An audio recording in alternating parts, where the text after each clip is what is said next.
Yeah, I'll shoot you away. Because they're really long. Well, yeah, you would be sitting here listening to Jonathan, so would I. But unfortunately, he couldn't make it, so we'll try to reschedule. And I thought, well, okay, I'll just jump in and sort of give an update on some things we've been working on over the last 3 years. So for those of you that, I gave an MVZ seminar last 3 years ago. And I figure if you're like me, you probably don't remember most of what I said. And so a little repetition. I can't remember what I had for breakfast this morning. So. But since he's not here, I thought I'd at least show you some of the cool organisms that he works on. You know, everybody likes these charismatic herbs. And what, Jim? Oh, Jim's here. Yep. Sorry, enough of that. We'll get to the real star of the show. And I just want to say, don't let anybody tell you that rodents are not charismatic. Right? Oh! That's right. This is a photo from my former colleague at the University of Arizona, Alex Baggio. So I want to first begin by acknowledging the 4 people who really did most of the work that I'm going to talk about today. Megan Pfeiffer-Rixey, who many of you know, a former postdoc, who's now a professor at Monmouth University. Noelle Bittner, Katya Mack, and Adam Mallory, who are all current graduate students in the audience, I trust. And what I'd like to talk about is the genetic basis of evolution. And so, you know, when we think about the genetic basis of evolution, what is it that we're really interested in? Well, I see evolution as having 2 parts. The part in which a single lineage diverges and gives rise to 2 daughter lineages, that is speciation. And then the other part being anagenetic change, so change along lineages. And in my research, I'm certainly interested in both of these processes, so we'd like to understand how organisms adapt to their environment. In the lab, we've done work on both. I'm not going to say anything about speciation today, although we have a fun experiment going on where we've created a giant hybrid population of mice at the field station up at the hill next to the Lawrence Berkeley lab, and that experiment is sort of 1.5 years in, so maybe in my next MVZ lunch I'll talk about that. But what I am going to talk about today is how organisms adapt to their environment. This is another picture from Alex Baggio. If you've never looked at his pictures, he takes some of the best pictures of organisms in nature that I've ever seen. And I like to think that house mice are a particularly good model for thinking about both speciation and adaptation. So there are 3 main lineages, 3 main subspecies that are indicated by different colors here. Mus musculus domesticus, that occurs originally only in Western Europe. Mus musculus musculus, which occurs throughout Eastern Europe and Asia. And Mus musculus castaneus in Southeast Asia. They've diverged within the last 500,000 years, and there's partial reproductive isolation between these subspecies. So if you cross them in the lab, you see hybrid male sterility. So they're a good model for thinking about the origin of reproductive isolation. They hybridize in nature. The best studied hybrid zone in the world in any organism is probably between these 2, and it's right here. There's a hybrid zone or hybrid area that's not well defined between Castaneus and Musculus in China. And Alex Yu is a professor in Taiwan who will be here on sabbatical next year, and he's a former MVZ alum. And he's been interested in that, although I think he's mainly working on other things now. We can breed these mice easily in the lab. We have great genetic and genomic tools. And what's relevant for today is that this subspecies, domesticus, has recently colonized the rest of the world. And as it's expanded into novel habitats, it's become adapted to those, and that's what we're going to talk about. So I want to talk about, today's talk will have sort of two parts to it. The first is about the genetic basis of complex traits, and this is work that was published last year in these 2 papers. And then I want to talk about some unpublished work on phenotypic plasticity. And this is work from Noelle Bittner and Mallory Ballinger. And I should say is, I've also been part of the reason I wanted to give this talk is I've started to think a lot more recently about phenotypic plasticity and its relationship to adaptation. And I think there's some really interesting and very important unsolved evolutionary problems in thinking about these two things. And some of my thinking was motivated by a really beautiful paper that Em and Coral published in Current Biology last year. So I'll have more to say about that in the second half. All right, I want to give a little background when I say that I'm going to talk about the genetic basis of complex traits. What do I mean by that? Well, simple traits are ones in which there's a single gene of major effect and little or no environmental influence. Complex traits are situations where the trait is caused by many genes of small effect and the environment is known to be important. We know a lot about the genetic basis of simple traits, and so, for example, in humans, genes for 5,000 monogenic diseases have been identified, but we know much less about the genetic basis of complex traits. And as one extreme example, there are 97 genes that have been identified underlying body mass index in humans, and collectively they explain 2.7% of the variance in BMI. And these are studies that are highly powered and and have been replicated. So these genes are real. They really underlie BMI, but they explain a small amount of the phenotypic variance. So that's about simple and complex traits in general. Now let's think about it in the context of evolution. And when we think about the genetic basis of adaptation, I would say 20 years ago, there were at best only a handful of examples where you could say mutations in this particular gene cause this particular trait, and that trait is adaptive in a particular environment because of this selective pressure. There were really very few examples of that. And now there are dozens or scores of examples. These are some of the more famous ones: armor plating and stickleback in marine and freshwater environments, and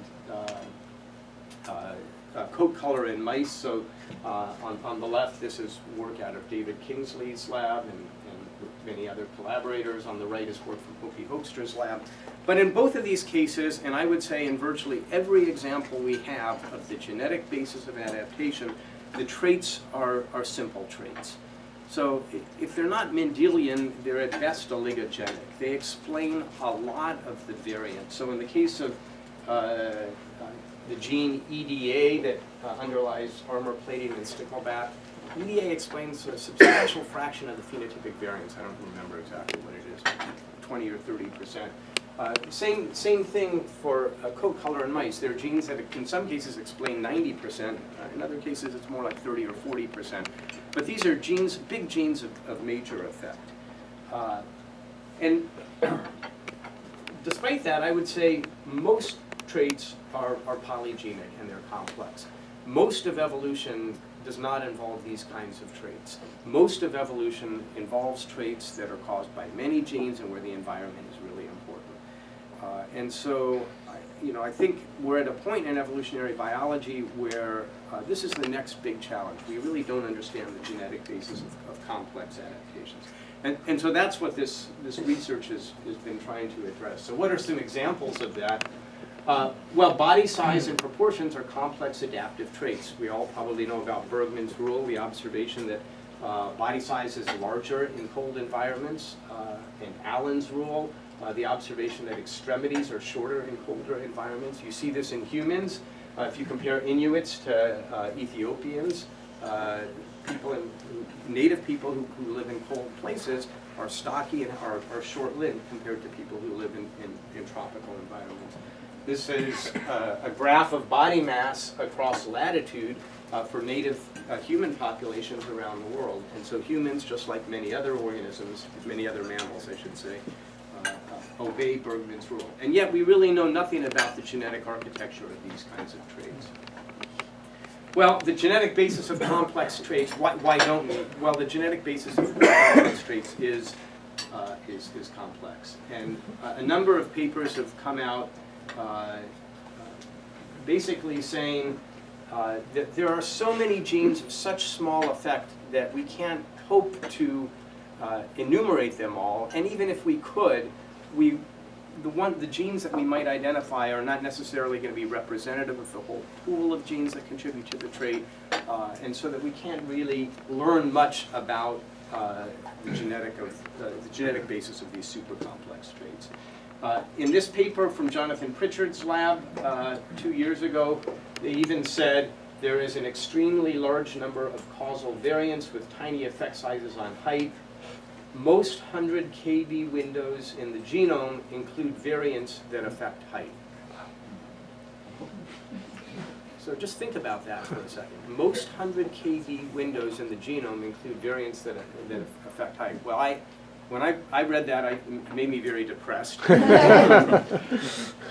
I was funded to study complex traits, and I thought, well, okay, that's the end of that.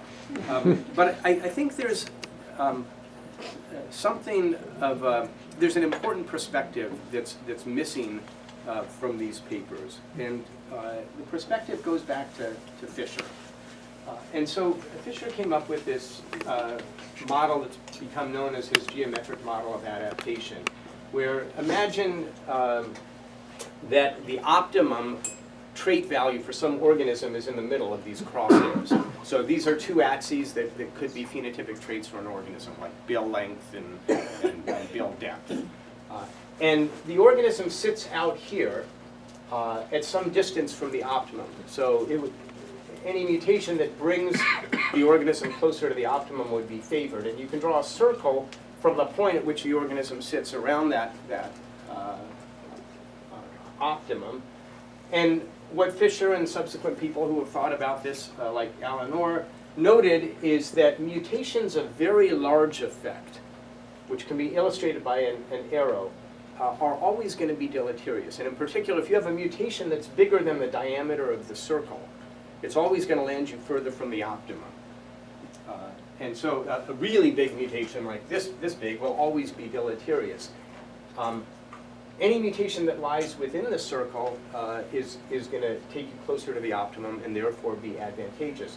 And so Orr, in describing the process of adaptation, argued that, or developed a model that showed that initial mutations of larger effect can be favored, but as you get closer and closer to the optimum, mutations of large effect will be increasingly disfavored.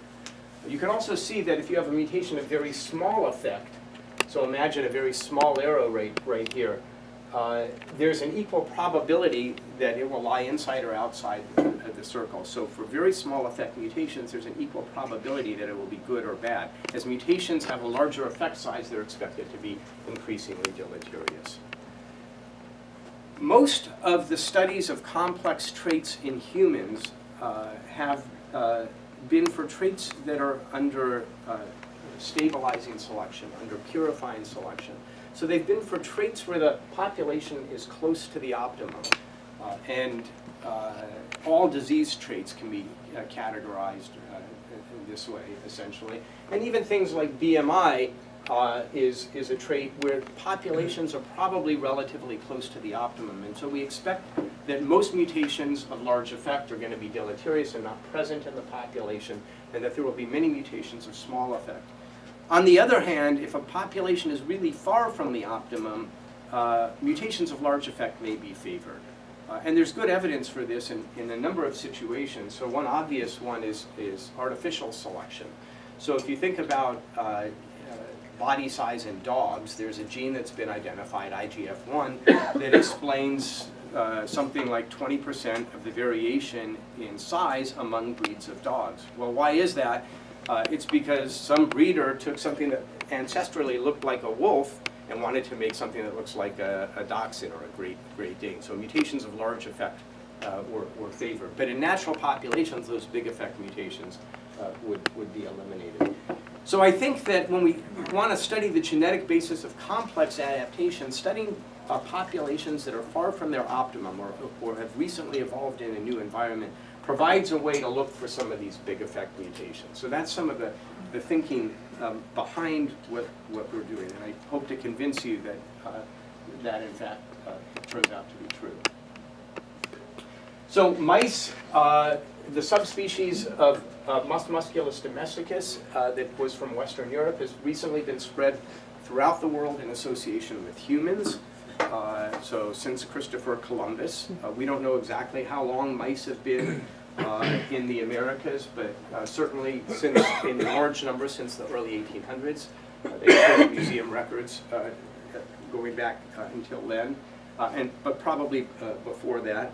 There's probably been a lot of movement of mice into the Americas. We don't think this was a single wave of migration and then a spread, but multiple introductions. And when mice came to the Americas, they encountered all kinds of different environments. So here's a house mouse that was photographed in the tropics in Brazil. Here's one that was photographed in far northern Canada. And they're experiencing very different environments. Actually, that's not true. Both of those mice were focused on eucalyptus growth. And this is fake snow, but you get the idea.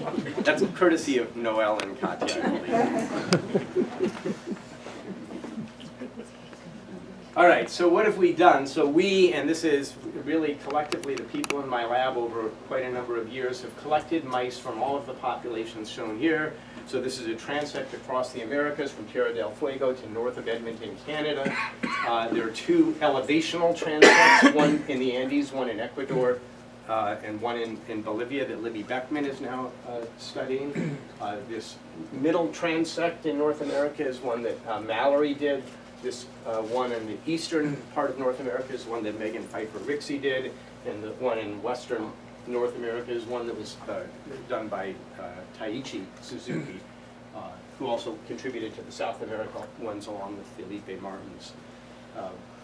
We've sampled 32 populations with 10 mice per population. These mice were sacrificed in the field. We took many tissues from them. We filled up the LN2 facility downstairs with lots of tubes from each mouse. We measured a number of morphological and reproductive phenotypes and prepared specimens.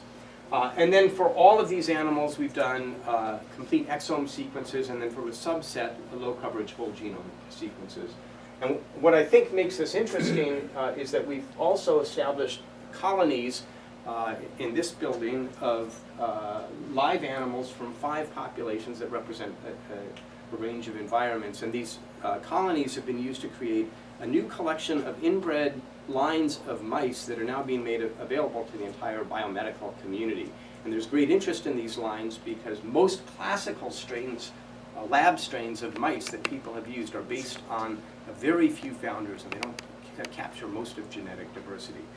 So these are now, these lines which we spent the last 5 years making are now being transferred to the Jackson Laboratory in Maine. And I hope they become widely used. But we created them because out of an interest in studying different phenotypes in a common lab environment. I should also say this work is motivated by work done by Carol Lynch in the early 1990s, in which she sampled 5 populations along the eastern portion of North America and showed that there was clinal variation in body size and nest size, and that those differences persist in the lab. So this work was motivated by her beautiful work that showed initially some of the things that we've now confirmed. These are data from wild-caught animals, so uncorrected for age. And so this is just, you go out and you catch 50 mice, 10 per population, and you see a positive correlation between body size and latitude. And this is just from Florida to New York. So a lot of what I'm going to talk about in the remainder is mostly about the eastern coast of North America. If you bring the mice into the lab, so now we're looking at mice from Brazil, Florida, so that's what was on the previous slide, and then these are from upstate New York, Saratoga Springs. You can see that in the lab after multiple generations, well, first the wild mice differ in body size, and then the lab mice after multiple generations show that those differences persist. So in the lab, mice are bigger than in the wild. They have unlimited food. That's not surprising. But the differences in body size persist. If you go into the colonies, you see that the Brazil mice are 50% bigger than the mice the New York mice are 50% bigger than the mice from Brazil on average. So it's a big difference in body size that's evolved in just a few hundred generations. So that's Bergman's rule. We see Allen's rule in these mice as well. Mice from the equator have big ears compared to mice from colder places. So these are from, again, Saratoga Springs, New York.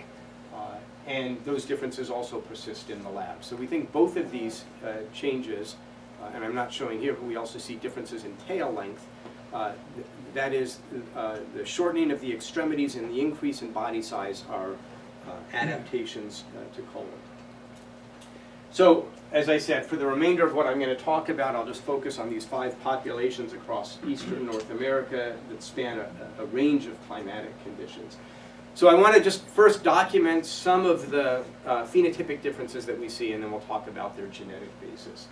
So mice are larger, heavier, and fatter in New York compared to Florida, and we see that for females and for males. So this is showing you the wild mice, the first generation and the second generation progeny of those wild mice. We now have mice, the most advanced lines are beyond 20 generations. So we've gone through whatever inbreeding bottleneck there was, and we lost a lot of lines getting there as expected. But the lines that we have are now all beyond generation 10, and some of them are beyond generation 20. We see differences in blood chemistry, so there are higher adiponectin and lower leptin levels in New York compared to Florida. Adiponectin is a peptide hormone secreted by fat that affects insulin and glucose sensitivity. And human populations also vary with latitude in adiponectin and levels in a way that's parallel to what we see in mice. So people from colder climates have higher blood titers of adiponectin.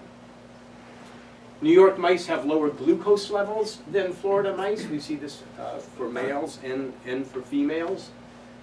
New York mice also build larger nests than Florida mice. So this is at room temperature. If you give them unlimited cotton and just ask how much cotton they pull down to build a nest, you see that mice from New York pull down a lot more cotton, make these giant nests. Mice from Florida make much smaller nests, and that's also true when you compare Brazil mice to New York mice. New York mice are also more active than Florida mice. So these are all complex phenotypes that have evolved in just a few hundred generations. All right, so what can we say about the genetic basis of some of these traits? I'm going to talk about data from these 50 animals based on exome capture and low coverage whole genome sequencing. And one of the things we worry about is population structure in these data.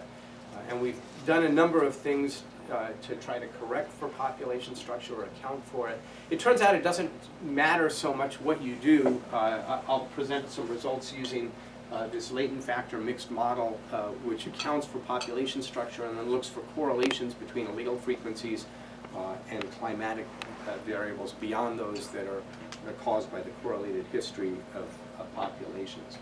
But this is why the population structure doesn't matter much. This is just a PCA plot of all the SNPs in the data set. Individual populations hold together, but we don't see any effect of isolation by distance. So, for example, Florida and Georgia are geographically close to one another, but we don't see an arrangement of populations by geography on this plot. And if there had been a single colonization event of eastern North America and then a spread from there, we would expect to see isolation by distance. Instead, what we see is that there's not a strong association. There's no association between geography and the phylogeny of the populations. So I think that's more consistent with multiple introductions all along eastern North America. So in addition to using this method, LFMM that I just mentioned, we've also done the simple thing of looking for SNPs that show clinal patterns of variation. So just looking at R squared between allele frequency and latitude, or the slope of that regression, and taking those SNPs that are real outliers in the distribution and correcting for false discovery with multiple comparisons. if we do that, we get similar, we identify similar genes to those that we get when we use this method that I just mentioned. So most SNPs, the vast majority of SNPs, do not show clinal patterns of variation. And so those that do stand out, and they stand out like a sore thumb. And one of the things we were interested in initially is asking whether the derived allele at each SNP, so if you have an A or a G, one of those is derived relative to the outgroup. If you just ask, is the derived allele at higher frequency in the north or in the south, we see roughly equal numbers that go in each direction. So if the derived allele is the new allele, the allele that underlies adaptation, this would suggest that there's been adaptation not just to cold, but also to warm. There's been adaptation in both directions. And that makes sense if you think about it, because these mice come from Western Europe, and the climate of Western Europe isn't like Florida, and it's not like upstate New York. It's more like the mid-Atlantic states, Virginia, North Carolina.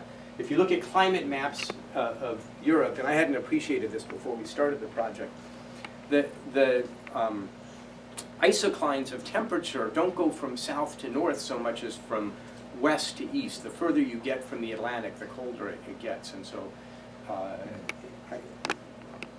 these sorts of data lead me to think that there's been adaptation both to cold and to warm. All right, so what kinds of patterns do we see? Here's a gene, melanocortin-3 receptor, that is typical of those that show strong signatures of selection. So we see a strong clinal pattern for a number of SNPs in this gene. All of the SNPs that show this pattern are either intronic or synonymous. We've sequenced every base pair in the gene, so we can say that there are no non-synonymous changes in this gene that vary in a clinal way. And it turns out that knockout mutations of this gene in mice are associated with abnormal adipose tissue, leptin levels, body fat, hypoactivity, a lot of the differences that we see among a population. So this kind of gene we think is a good candidate for underlying some of the traits that we found. If we ask whether genes nearby show similar patterns, the answer is they don't. So here's the gene that I was just showing you, MC3R. Here's the gene immediately downstream and immediately upstream, and we don't see a signature at these nearby genes. So in general, we don't see long haplotypes that are associated with selection. This looks a lot like selection on standing variation and like soft sweeps. You know, the whole issue of hard sweeps versus soft sweeps, whether there's a single mutation that sweeps through a population and goes to fixation and drags along a long haplotype with it, versus selection on standing variation that's associated with multiple haplotypes that together go up in frequency, is an interesting problem in population genetics. And I think everybody agrees that there are many, many situations where there must be selection on standing variation, and yet our methods for detecting those situations are really in their infancy. I think this is an interesting problem that needs more work. Overall, most outlier SNPs are regulatory. That is, few of these SNPs are associated with non-synonymous changes. And so we think a lot of adaptation involves changes in gene regulation. Okay, so that's going to motivate the next set of experiments that I want to talk about, which is to use expression as an intermediate phenotype to link genotype to organismal level traits. And this is work that was done by Katya Mack and Mallory Ballinger together on the same 50 samples that we have been talking about. And what they did was look at patterns of gene expression in the liver using RNA-seq. And then try to identify cis-EQTL, that is, the mutations near those genes that are associated with the expression of those genes that we think are causative or linked to causative variants. And then to verify the cis-EQTL, looking at allele-specific expression in heterozygotes. So here's the logic behind this. I've told you about this genome scan for selection, so we have a bunch of candidate genes. The goal then is to identify cis-EQTL, and then also look for genes who themselves show clinal patterns of expression variation. So a situation where a gene is expressed at a low level in Florida and increasingly higher levels as you go towards New York. And the intersection of these three approaches, in principle, might identify a smaller set of genes that underlie the phenotypes of interest. So this is what Katya and Mallory found when they did that. So on the inside circle here is a Manhattan plot of the genes that show clinal patterns of expression variation. So you just go out and you collect the animals and you look for genes where expression varies in this clinal way. The next Manhattan plot are cis-EQTL for all those genes. That is the loci controlling the expression of those genes that are near to those genes. And then this is, the outside circle is the Manhattan plot from the LFMM analysis I showed you earlier. That is genes that look like they're under selection. And when you look at the intersection of those three things, you identify only 17 genes. So we've really narrowed down the set of genes. And then from that, and this is the great advantage of working on a model organism, we can go to everything that's known about laboratory mice and ask, well, if those 17 genes, what are the phenotypes associated with known mutations at those genes? And we've done that, and we come up with this list of 6 genes that lie at the intersection of those 4 criteria. And the phenotypes that are associated with, so these are phenotypes that are associated with them that are also traits that we see in the lab that are different between mice from the ends of the transect. So a number of genes that are associated with aspects of blood chemistry, activity level, body mass, and growth. And I'm going to now show you just the first 2 genes and ask whether those genes really, in natural populations, underlie some of the differences that we see. So this gene, ADAM17, shows patterns of expression variation with latitude. So as you go from south to north, the gene is expressed at lower levels. It turns out that there's a cis-EQTL at that gene, so there's a SNP that's either a C or a T, and whether you have the C or the T explains the level of expression you see in that gene. That SNP shows clinal patterns of variation along eastern North America. It's also an outlier in the genome scan for selection. So I'm just walking you through those 4 criteria I just showed you. It turns out that expression of that gene is associated with differences in body mass. And in this case, we've corrected body mass for latitude. So we're factoring out latitude as a covariate because both of these things vary with latitude. And then finally, and this is sort of the ultimate goal, this SNP is associated with differences in body mass. So if you go to the whole sample and you ask what's the difference in body mass between animals that are CC versus TT, you see that they're different. And again, we factored out covariates in this.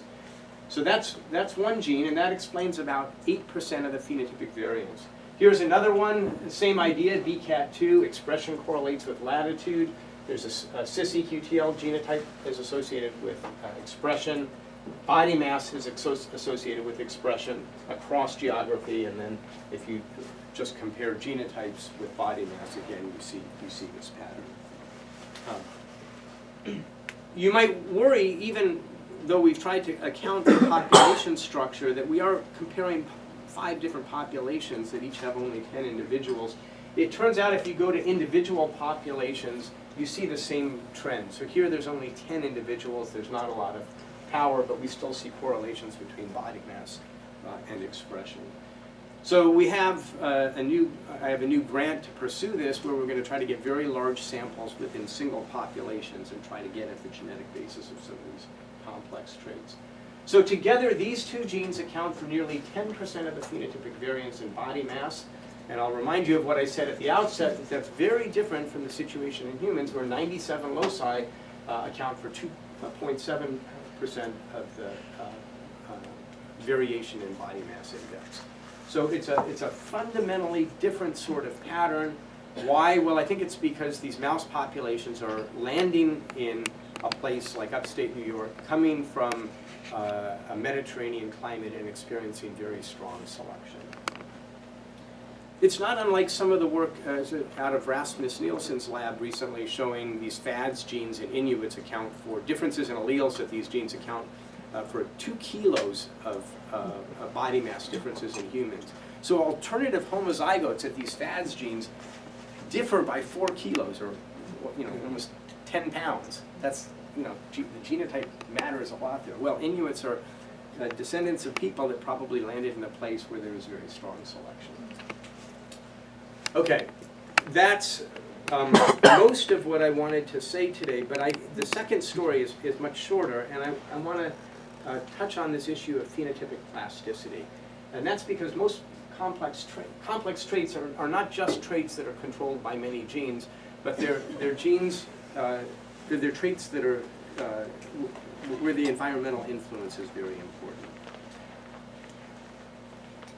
And my thinking on this is really owes a lot to my conversations with Mallory Ballinger in my lab, who's been very interested in plasticity, and by a couple of recent papers that I thought were just terrific and really got me thinking about this. So there's this one by Cameron Gallenbohr together with Kim Hughes and David Resnick, and I think Gallenbohr is coming to give a talk in IB. Is that, Mallory, do you know when that is? Like April 11th. Okay, April 11th. I knew you'd know. And so this was work done in guppies and asking the simple question. So these are guppies that come from streams where there's cichlid predators and then raised in environments without predators, and looking at gene expression in the brain and asking what kinds of changes do you see in gene expression when the guppies are put in an environment without plasticity, without predators, and then comparing that to evolved differences between populations that either have or don't have cichlid predators. So the question is, if you have an evolved population that doesn't have cichlid predators, and then you look at plasticity in gene expression to a population that's used to having predators, do the gene expression changes go in the same direction or the opposite direction? Do the plastic changes go in the same direction as the evolved changes, or in the opposite? And what they found in general is that they go in the opposite direction. And that's sort of interesting, and I'll try to explain this a little bit in a sec. So that's one paper, and then the other was this one I mentioned at the outset by Ammon in Current Biology last year on side-blotched lizards, which if you haven't read, you should read both of these papers, but if you haven't read this, it's a beautiful paper. And so these side-blotched lizards that are found on lava flows are much darker. Well, it turns out there's plasticity for color. As anybody who works on lizards probably knows, if you take a light lizard and you put it on a dark background over time, and it takes a couple of weeks, I gather, it becomes darker. But there's also a genetic response to make them even darker. And so in that case, the plastic response and the genetic response are going in the same direction. So why is it that they might go in the same or in the opposite direction? I think we can think about this by going back to Fisher's model. So now let's think about plastic changes rather than mutations. And imagine a plastic change. So the population is sitting here. The optimum is here. And imagine a plastic change that takes you to the optimum. So imagine a side-blotched lizard that immediately matches, through a plastic change, the color of the background that it's on. You've removed all pressure for selection to further change it. The plastic change gets you to where you need to be. And so in that case, you might imagine that a plastic change would constrain adaptive evolution. There would be less opportunity for adaptive evolution because the problem is solved by plasticity. In contrast, if you have a plastic change that takes you further from the optimum, this is a non-adaptive plastic change, then there's very strong selection for a genetic change that will get you back there. So those are sort of the two scenarios one can imagine, where in one case plasticity constrains adaptive evolution because the problem has been solved by plasticity. In the other case, plasticity facilitates adaptive evolution. So I've become interested in this problem, and we've been studying it in two different settings, one based on temperature and the other based on water availability. So Mallory has done this beautiful experiment that's still ongoing. So these are preliminary results where she takes mice from warm places and cold places in a full SIB design and rears them at 4 degrees Celsius and at 20 degrees Celsius. So all the phenotypes I showed you earlier were measured at room temperature. That's what I like to think of as the Brazil room. And inside the Brazil room, we have a walk-in cold room. That's the Saratoga Springs in winter room. And she's measuring organismal phenotypes, and we'll look at gene expression. So we don't have expression data from this experiment yet, but we do have organismal phenotypes.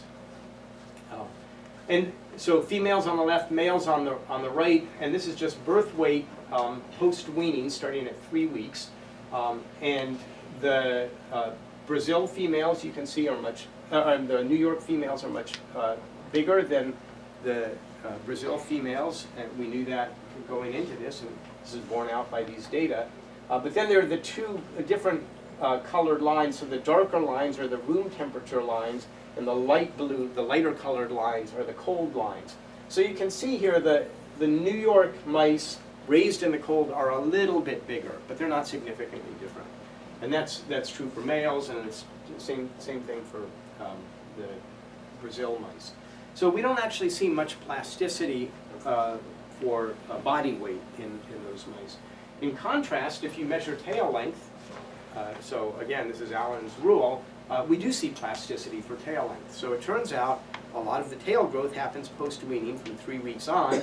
And if you, so here's the dark line, so these are the long tails of Brazil mice. You put those Brazil mice in the cold, and they grow shorter tails. And this is actually confirmation of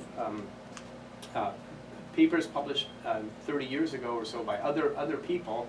But it's very interesting to see that we see this plastic response, and in this case it goes in the same direction as the evolved response. So you put Brazil mice in the cold, they grow shorter tails. If you compare Brazil mice to New York mice have shorter tails. So this is like the side-blotched lizards. We also see plasticity, so this is shown in a slightly different way. These are the way you're perhaps used to looking at reaction norms. So females and males, room temperature in cold, New York mice in blue, Brazil mice in red. And again, you can see New York mice have higher BMI than Brazil mice, but you put either of those in the cold, and their BMI goes up a little bit. So we see plasticity for BMI. So Mallory is now looking at gene expression in these animals, in fat and brown adipose tissue, and we'll be able to ask whether the expression patterns go in the same direction as the organismal phenotypes, that is, whether they seem to facilitate, whether they go in the same direction. The way in which this can facilitate adaptation is, you can imagine if a population of mice goes into a new environment and has a plastic response that brings it closer to the optimum, that may enable it to persist in that new environment and then get closer after that through additional genetic changes. Okay, the very last thing I want to touch on is water consumption, and this is work from Noel. And what she found was, if you just give mice unlimited water in the lab, mice from the Sonoran Desert, from Tucson, drink much less water than mice from any of the other populations. And so that led to the interesting question, well, how much phenotypic plasticity is there for water stress? And again, she did a full SIB design comparing mice from Tucson and mice from Edmonton. And the experiment was to give one set unlimited water, and then the other a water-restricted environment for 3 days without water. And she's looked at expression in the kidney and a number of other phenotypes. So this was the prediction. You might expect, since Tucson mice are adapted to a drier environment, that they, without water, would lose less body weight than the Edmonton mice. And that's exactly what she found.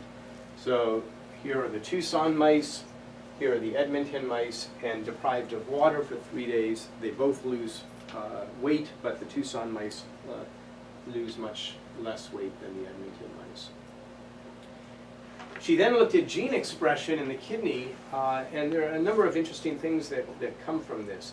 So the first is that the Tucson mice are all on the left, and the Edmonton mice are all on the right. And you can see that if you look at expression profiles for all genes, the biggest division is between population of origin, not between treatment, that is, whether they have unlimited water or water restriction. So that's the first axis of expression variation. But then you can see that there are differences between those mice that are have water restriction versus those that have unlimited water. And if you look at this, you might be able to tell that in Edmonton, these the two treatments are more different from each other than the two treatments in Tucson. So the Edmonton mice that have restricted water intake show bigger expression differences on average than the Tucson mice.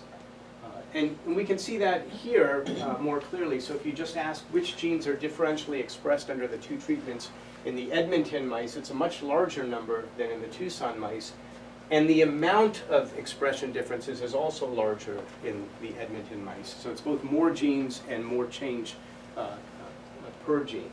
So the Tucson mice seem to be adapted to dealing with water stress, and when you give them additional water stress, you see fewer changes in their expression profiles.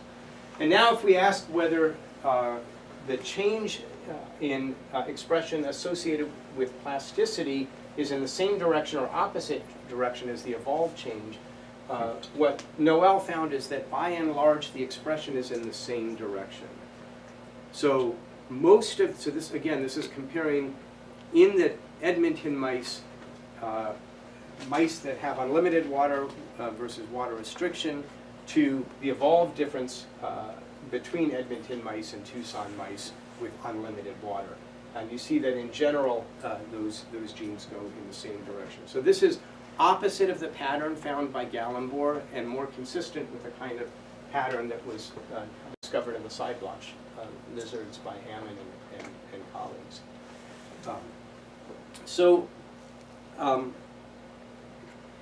Well, this is just an example of one gene that shows that sort of pattern.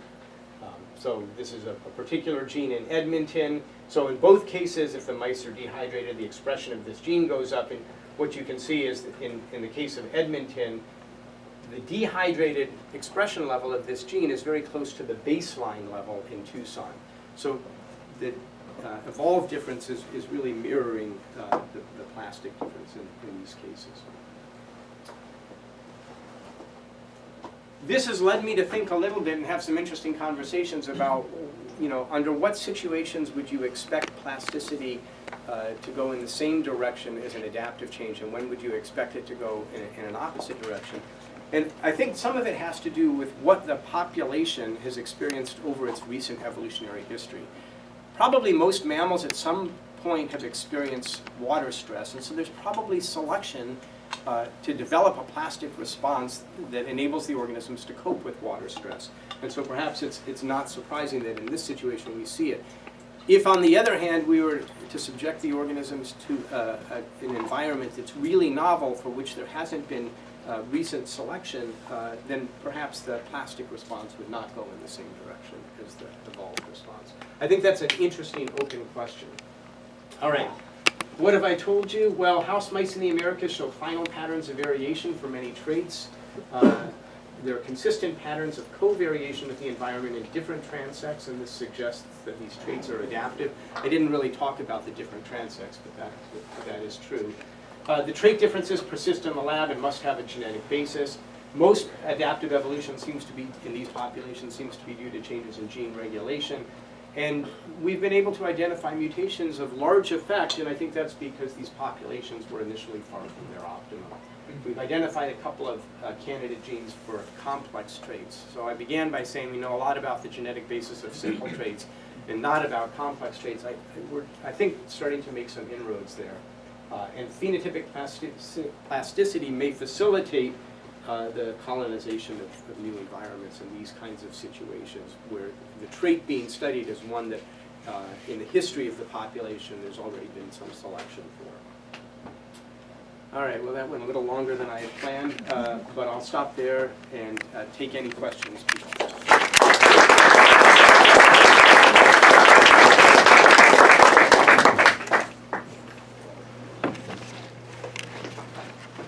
Yeah, Brett.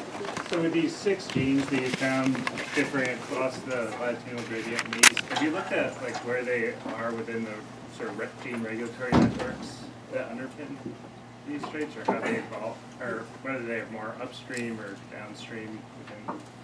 Yeah, no, we haven't looked at that explicitly. I don't know, Katya, do you have anything more to say? Katya's looked at gene regulatory networks, but not specifically in that context much. Just where these genes like ADAM17 and BCAT2 lie in regulatory networks. Are they more upstream or down, or are they more central or not? I mean, like a weighted gene co-expression analysis, they're in the middle. So they are So they're, involving lots of different others. yeah. Yeah. Yeah. Molly. Yeah, so the Coldroom experiment shows not a lot of plastic change in BMI, and then you have these genes that seem to underlie it, and you know there's a genetic basis based on the common garden. And then for Allen's rule, you see extreme plasticity. It seemed like Brazil got all the way to New York. So that's a case where it should shield you from selection, theoretically. That's right. But then you also know there is a genetic basis because of the common garden. And so do you think that there's still selection for that? Because when they're breeding in nature, you know, the pups are shielded from 4 degrees C. 4 degrees C is maybe extreme, or? Yeah, so I actually think 4 degrees C is not extreme, and they probably experience much stronger selection than that in places like Edmonton or upstate New York. I guess I'm surprised that there's not more plasticity for body mass. I expected it. The experiment is ongoing, so we'll have to see. But you're right. If there's extreme plasticity for something like tail length, and it gets you to the optimum, then the expectation is that there shouldn't be strong additional selection. I don't think that's the case though, Mike. I mean, we know there's a genetic basis to these traits. There are lab mouse mutants for tail length, but they tend to be tailless mutants, and so I'm not sure that they're relevant for this. So we don't have good, from that list of 17 genes when we wanted to narrow down, there were no candidates in lab mouse mutants that affected tail length. So I think the jury's out on this. Alexandra. Going sort of off that question, do you think that there's ever a cost to plasticity that's greater to the animal than actual kind of change in the genotype? And also, have you guys measured stress indicators in these organisms? Yeah, we haven't done that. Mallory is collecting blood from the animals, and we'll be able, I guess she had to leave, but we'll be able to look at that. Sure, I think there can be a big cost to plasticity if plasticity is non-adaptive. And that's part of what we hope to discover. Yeah, I guess my question was like, if you have adaptive plasticity, it could be that you have to create some sort of really bad stress response for the animal to be able to capture the benefits of the plasticity. Yeah, so Mallory and I have been going around and around on what the right environment is in which to measure plasticity. And, if you read the literature, there's a distinction made between plasticity that's induced by stress versus a mild change in the environment. And it's a little hard to know in the context of this experiment. So if you deprive mice of water for 3 days, is that a stress response? Well, you know, probably mice from Brazil are never experiencing 3 days without water, or mice from Edmonton in this case, 3 days without water. Mice from Tucson probably do experience that. I think this is an open question, but I think it's an important one. Yeah, we don't really know. Michelle, did you? Yeah, sorry to get hung up on plasticity. I'm just curious, were those, so you had the plastic responses separated by sex. Is there, it appeared to me that all the female responses were actually a little bit more extreme than the male responses. Is that true? Or so, do you have any thoughts on any potential sex differences? So, yeah, so we try to measure everything separated by sex because the traits are a little different in the sexes. In those data, I think that's so you see a hint of plasticity for BMI by sex. You see a hint in females, but not in males. And these are all animals that are not reproductive, but there's no question that body fat is essential in females for reproduction. And so I wouldn't be surprised if there is some difference between the sexes in plasticity for traits like that. But even the tail one, too. Yeah, I guess I haven't looked at that closely. It may be that thermoregulation is under stronger selection in females in general. Yeah. These sorts of small differences I hesitate to make too much out of because we're about 2/3 of the way through the data collection. But we'll see if it continues to pan out. Yeah, Just out of curiosity, what's known about the natural history of house mice? Do they actually drink water in the field, or is it mostly come from the food that they eat, which is what most small mammals access water? I'm sure it comes mostly from the food they eat. And I say that because I have caught house mice in the desert in places where there is no free water, and I know there hasn't been free water for a long time. And so I think in situations like that, they're definitely not drinking free water. But then, we've also caught house mice in zoos, and if there's water around, I've seen them drink water. So I think we know they can survive. I mean, there's stories of house mice being found in meat lockers and surviving populations. So they can certainly get water from their food. The other question I was going to ask has to do, again, with the plasticity issue. One, at least I've always thought about a plastic response heading towards some optimal in a new environment. But you're suggesting that a plastic response can actually take an individual in the opposite direction. Can you give an example of that? Well, the guppies are an example of that. So if you just look at the experiment that they did was they had a number of evolved populations that differed in the presence or absence of cichlid predators, and they looked for congruent changes among those populations as an indication that those were adaptive, not plastic, adaptive evolved changes. So then they had a set of genes that they think underlie adaptive differences in gene expression in the presence or absence of predators. Then they go to the population that has predators, and they put those in an environment without predators and look at gene expression, and they find that on average the plastic changes go opposite in direction to adaptive changes.